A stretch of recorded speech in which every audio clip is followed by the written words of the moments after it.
L'inattendu Aventure Spatiale de 10 mois des astronautes de la NASA. Découvrez le parcours surprenant des astronautes de la NASA qui ont passé près de 10 mois dans l'espace. All right, so get this. 2 astronauts head up to the ISS for what's supposed to be like a quick test flight. Yeah. About a week. And they end up staying for like nearly 10 months. Wild, huh? Yeah, that's a long, unplanned vacation.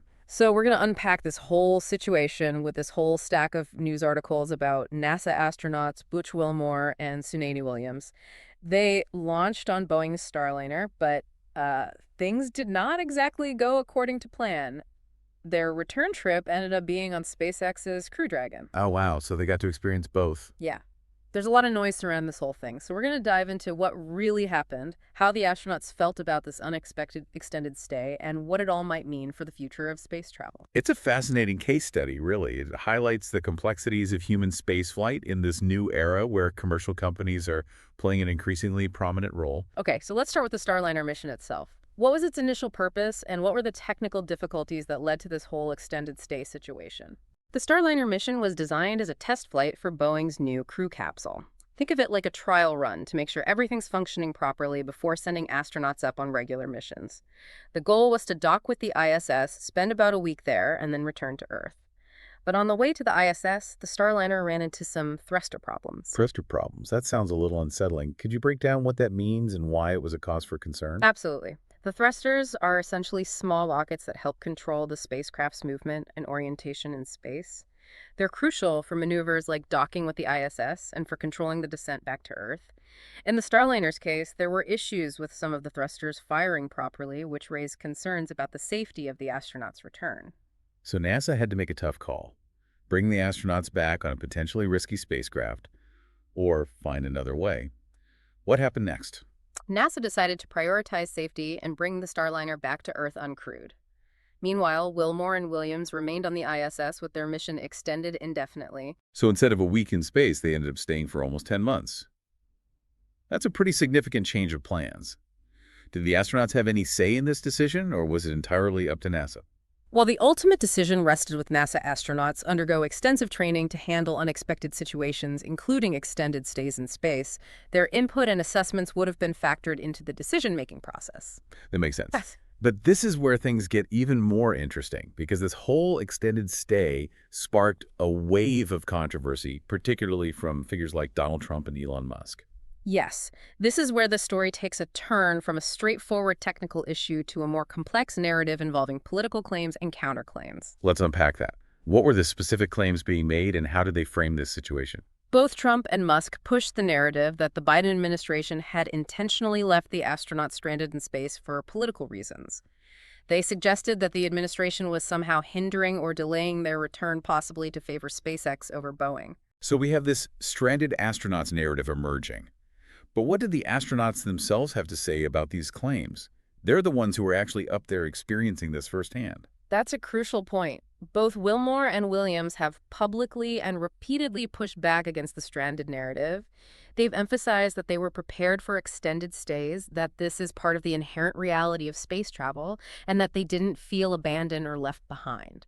So they're essentially saying, hey, we're astronauts. We're trained for this. And it's not as dramatic as some people are making it out to be. Exactly. Their statements suggest a sense of professionalism, resilience, and a willingness to adapt to changing circumstances. They even highlighted positive aspects of their extended stay, focusing on the additional research opportunities and the unique experience of spending an extended period in space. Okay, so we have this politically charged narrative being pushed by some, and the astronauts themselves pushing back, saying, hold on, that's not how it went down. This is where things start to feel a bit murky, would you say? It certainly adds another layer of complexity. We have conflicting accounts, strong opinions, and potentially biased information. This is where our objective evaluation comes in. We need to sift through these layers and consider all perspectives. Musk specifically claimed that he offered to bring the astronauts back earlier via SpaceX and that the Biden administration refused.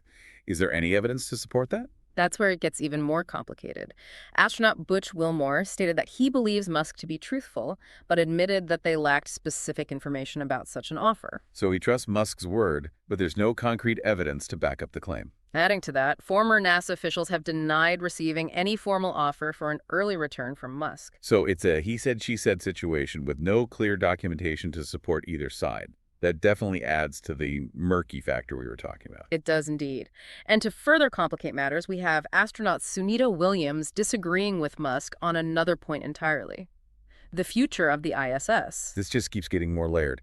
What's the disagreement about the ISS all about? Musk has suggested retiring the ISS early, citing its age and the need to focus on more ambitious goals like reaching Mars. Williams, on the other hand, has publicly argued that the station remains incredibly valuable and scientifically relevant, advocating for its continued operation.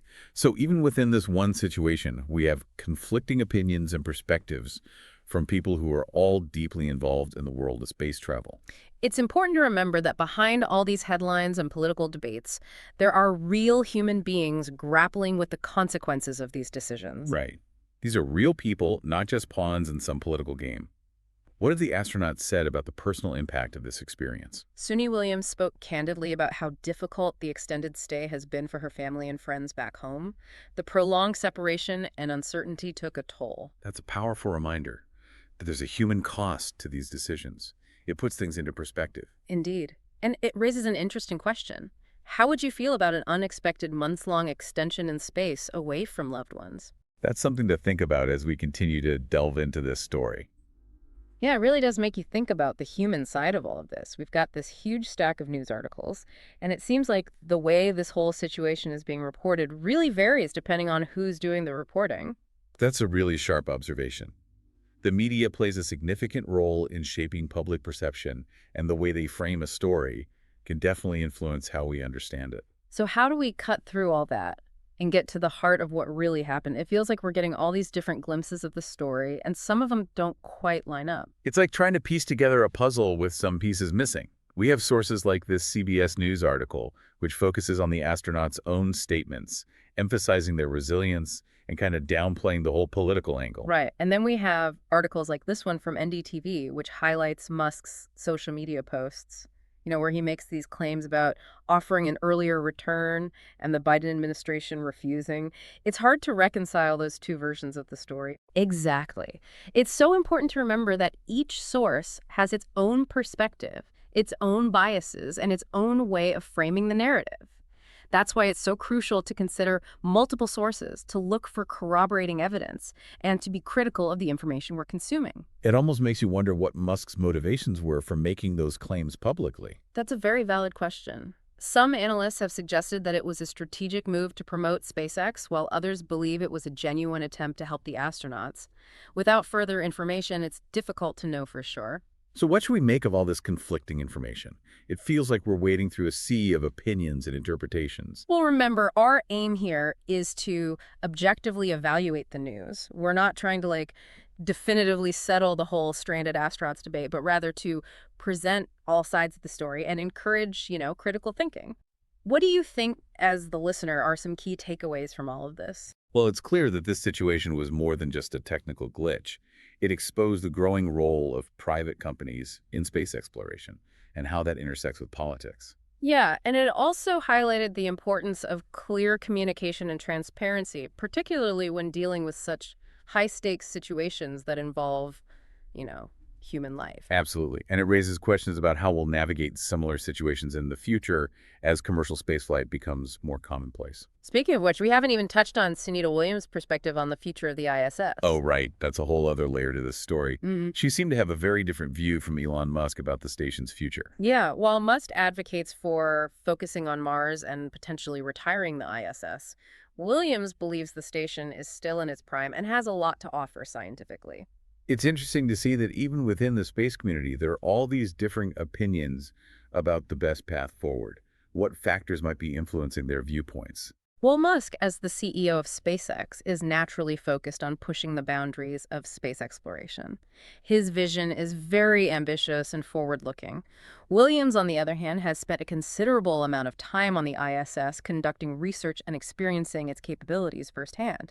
So her perspective is grounded in the practical realities of, working and living in space. It makes sense that their experiences would shape their views. Yeah. It seems like we're entering this era where these kinds of situations, involving both technical and political considerations. These are going to become a lot more common.